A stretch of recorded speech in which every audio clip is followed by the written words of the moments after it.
Hey guys, how you doing today? I'm going to hand the phone over to Brian. He's going to hold it, and we're going to chat a little bit about our events. Here you go, Brian.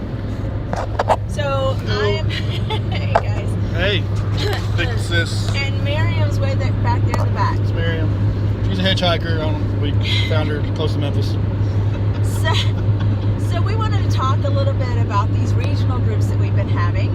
We had a conversation on the phone call last night about it, and one of the ladies was saying, well, I'm not sure about, how do you do it, that sort of thing. So we just want to talk about how we do it and why. So Brian came to me August, I think, and Guilty as charged. Misty, he's like, Misty, I just really feel like we need to meet in person. I think that's really important. Can we do something in our area regionally? And I said, sure, I think that's something we can do. So when we talk about regional, for me, I'm willing to drive about 4 hours in any direction. So that's what I mean by regional. What we decided our region would be is 4 hours from my house.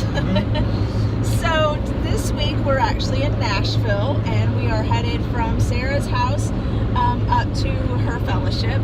And this is kind of what we've done is we find a single who has a fellowship somewhere close, or if they don't have a fellowship, who are welcome or are willing to open up their homes to us.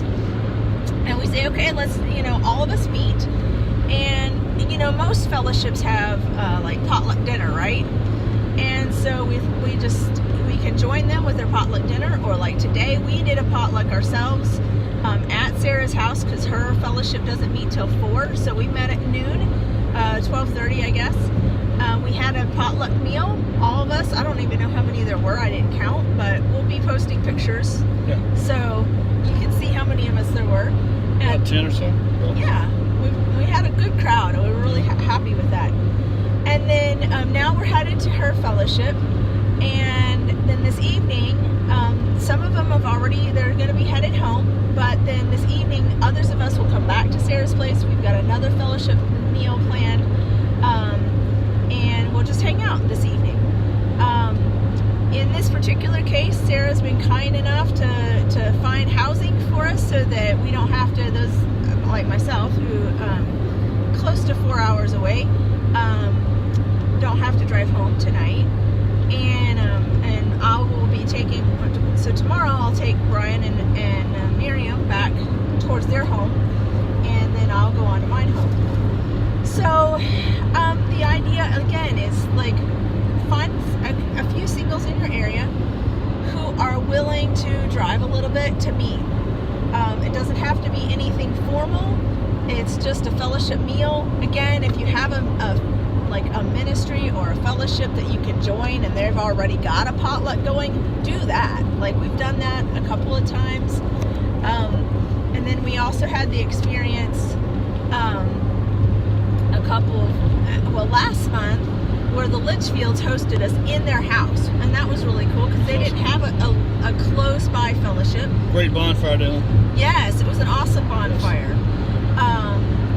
And everybody brought food, and we had a service together. We sang. It was really cool because they were able to bring Will Spires, who is a Messianic Hebrew roots musician, and he did our worship for us, led in worship. And then Brian brought us some thoughts, and you can do it that way, or you can just do a roundtable discussion. If you don't have fellowship in your area and you still want to get together, say, okay, let's talk about the Torah study, or we went through the book of Ruth, so let's just talk about the book of Ruth, or any book that you want to. So it can, like I said, it can be really informal, but what it takes is a couple of folks in your area, and that's within 2 to 3 hours of you, who are willing to help host. And so in our situation, the Litchfields hosted, that was in South Carolina. Today we're in Nashville, which is 4 hours the other direction from me. And Sarah's hosting. We've got a masquerade ball that's really awesome. Some folks that we met at the Litchfields want to actually host it for us. It's a married family, it's a family, but they want to host it for us, so we're really looking forward to that. That's going to be in Asheville, and we've also gone hour south of me to House of Scriptures and join them. So there's all sorts of ideas that you can, toss around. We just want to encourage you. The point of the regional groups is to fellowship with other singles, and also to let the fellowships and the communities near you understand that, hey, we've got a bunch of singles, and this fellowship might have 2, and this fellowship might have 3, and this fellowship might have 1. But if once a month all these singles can get together, then they have support, and they have, they can actually meet people, and just a lot of times, I'm like talking to the pastors or to folks within the fellowships and saying, hey guys, like, we really need fellowship, and we would love for you guys to reach out to your singles and minister to them, pray for us, because we're lonely and we're looking for spouses and we're looking for friends, and we don't have the same connection that necessarily you guys have with families and children and etc.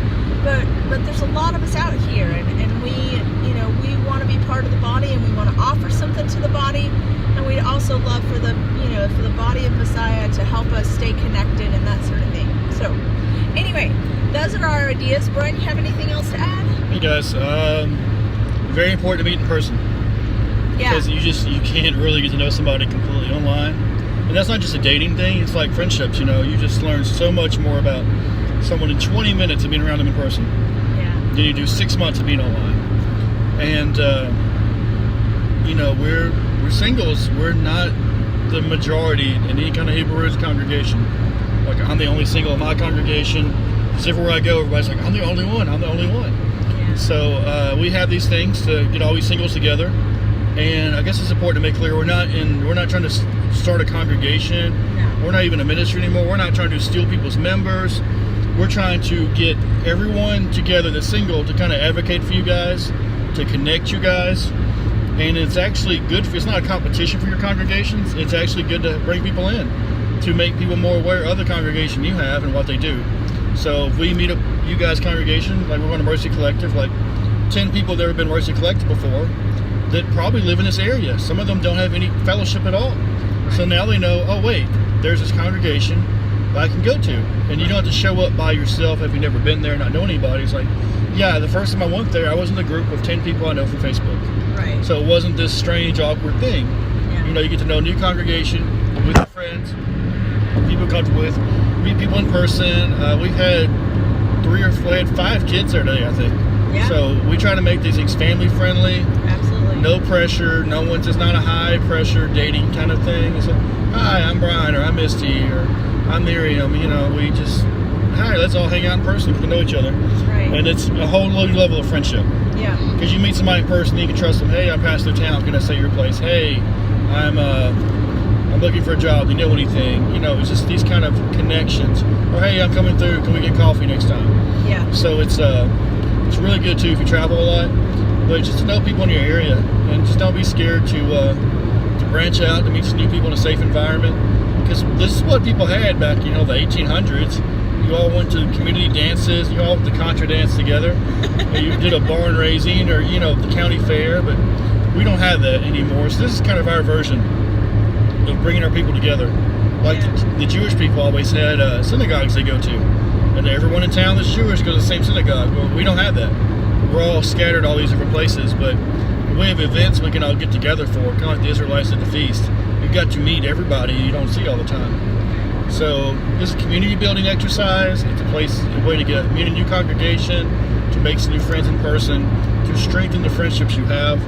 Just get out of the house, and don't be worried about, I've got kids. Like we all have, most of us have kids, almost all of us have kids. Yeah. So bring your kids. We try to make it kid friendly. We try to build connections with your congregation, so you're not leaving to go somewhere else. It's like, no, we want to get to know your pastor. We want to get to know your congregation. We want to get to know the married people in your congregation. We want to get to know what you do in your daily life. And if you want to host one, just let us know. You don't have to be a Hebrew Hearts admin to host one. We encourage everybody in good standing to host one. So if you need some help, let us know. We'll reach out. Let me know, because we can help create a group for you. I can help you with the advertising. Once you have an event planned, I our Instagram page, on our Hebrew Hearts page. I'm also looking at the potential of writing some emails to fellowships around the country just to let them know that, hey, Hebrew Hearts exists and we want to connect our singles, and we would love for our singles, we would love for your congregation to host an event for our singles.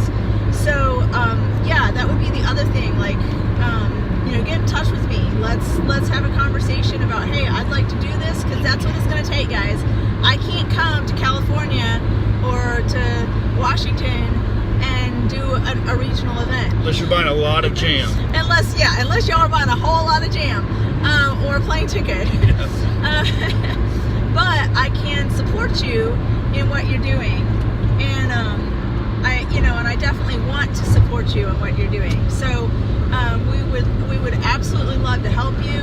Like I said, we can create the group, we can help you create your events, and we will help you get